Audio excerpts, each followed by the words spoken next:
UP में BSP अध्यक्ष मायावती के खिलाफ अभद्र टिप्पणी को लेकर बीजेपी के पूर्व नेता दयाशंकर सिंह का विरोध अब बीएसपी पर ही भारी पड़ता दिख रहा है। शनिवार को बीजेपी ने पूरे यूपी में बीएसपी के खिलाफ प्रदर्शन किया और दयाशंकर सिंह के परिवार के खिलाफ अपशब्दों का इस्तेमाल करने वाले नसीमुद्दीन सिद्दीकी समेत बीएसपी के दूसरे नेताओं की गिरफ्तारी की मांग की। पार्टी के नेताओं के एक दल ने गवर्नर राम नाईक से मिलकर उन्हें ज्ञापन भी सौंपा।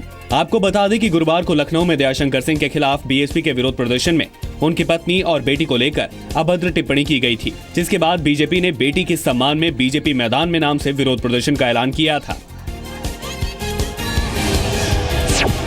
यूपी में बीएसपी और बीजेपी के बीच जुबानी जंग पर सियासत भी तेज हो गई है। सीएम अखिलेश यादव ने बीएसपी को ही सवालों के घेरे में खड़ा किया है। अखिलेश ने कहा कि तहजीब के शहर लखनऊ में बहन बेटियों के खिलाफ ऐसी भाषा ठीक नहीं है, तो केंद्रीय मंत्री अनुप्रिया पटेल ने सियासी जंग में महिलाओं का नाम उछाले जाने पर ऐतराज जताया। इस शहर में जो अदब के लिए शहर माना जाता है और मंचों पे तो कम से कम सम्मान की भाषा तो हो, और खैर उनसे तो उम्मीद भी क्या कर सकते हो। पत्नी और बेटी और मां को क्यों बीच में घसीट रहे हैं? तो मतलब महिलाएं ही सबसे कमजोर कड़ी है कि महिला को जो चाहे कुछ भी बोल सकता है। ललितपुर में पुलिस और आबकारी विभाग ने कीटनाशक दवाओं की आड़ में नकली शराब बनाने की फैक्ट्री का भंडाफोड़ किया है। ये फैक्ट्री कीटनाशक दवाओं के एक कारोबारी के घर में चलाई जा रही थी। पुलिस ने 2 लोगों को गिरफ्तार भी किया है। मौके से भारी मात्रा में नकली शराब, स्पिरिट, दूसरे केमिकल और नकली होलोग्राम के साथ शराब की बोतलें बरामद की गई हैं।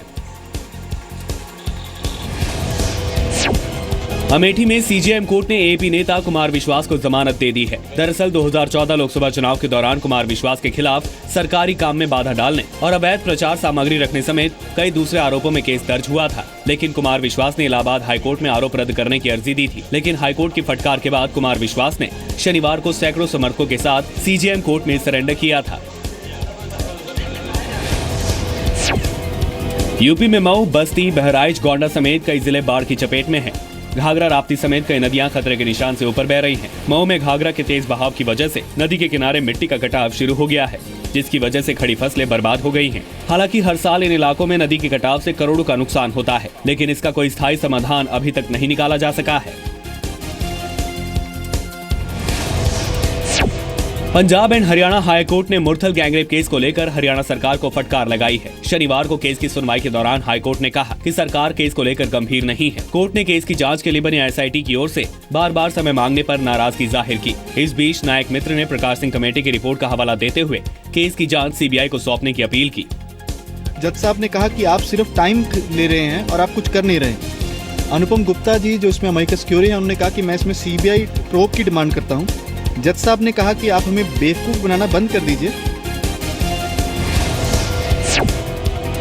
पंजाब चुनावों की तैयारियों के लिए प्रदेश कांग्रेस 8 अगस्त से डोर टू डोर कैंपेन शुरू करेगी। अभियान के तहत कांग्रेस के कार्यकर्ता पूरे राज्य में वोटर्स के घर जाएंगे और उन्हें मौजूदा बादल सरकार की नाकामियां गिनवाएंगे और आम आदमी पार्टी के झूठे वादों की पोल भी खोलेंगे। पंजाब के फरीदकोट में पटाखा फैक्ट्री में हुए धमाके में एक शख्स की मौत हो गई, जबकि एक व्यक्ति गंभीर रूप से घायल हो गया। धमाका इतना तेज था कि फैक्ट्री की छत तक उड़ गई। धमाके के बाद फैक्ट्री में आग लग गई। ये फैक्ट्री गैर कानूनी तरीके से चलाई जा रही थी। बताया जा रहा है कि इसी फैक्ट्री में 7 साल पहले भी आग लगी थी, जिसमें इस बार मरने वाले शख्स का बेटा जख्मी हो गया था। बावजूद इसके फैक्ट्री अवैध तरीके से चल रही थी।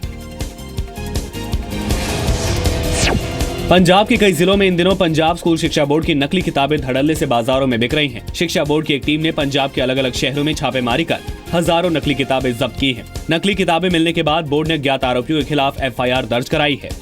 तुरंत एक्शन लेंदे हुए वो एफआईआर दर्ज कराई है कि एप्रोप्रिएट एक्शन है जिहड़ा वो लेना चाहिए। हरियाणा के गुड़गांव में ज्वेलरी शॉप से सोने की चेन लूटकर भाग रहे चोर को पकड़ने की कोशिश करने वाली सेल्स गर्ल को पुलिस ने सम्मानित किया है। 21 जुलाई को न्यू कॉलोनी में ग्राहक बनकर आया चोर पीछा करने पर चेन छोड़कर भाग गया था। तुरंत प्रभाव से 5000 रुपए पुरस्कार के लिए इसको प्रोत्साहित करने के लिए इनाम की राशि के रूप में देने का निर्णय लिया गया।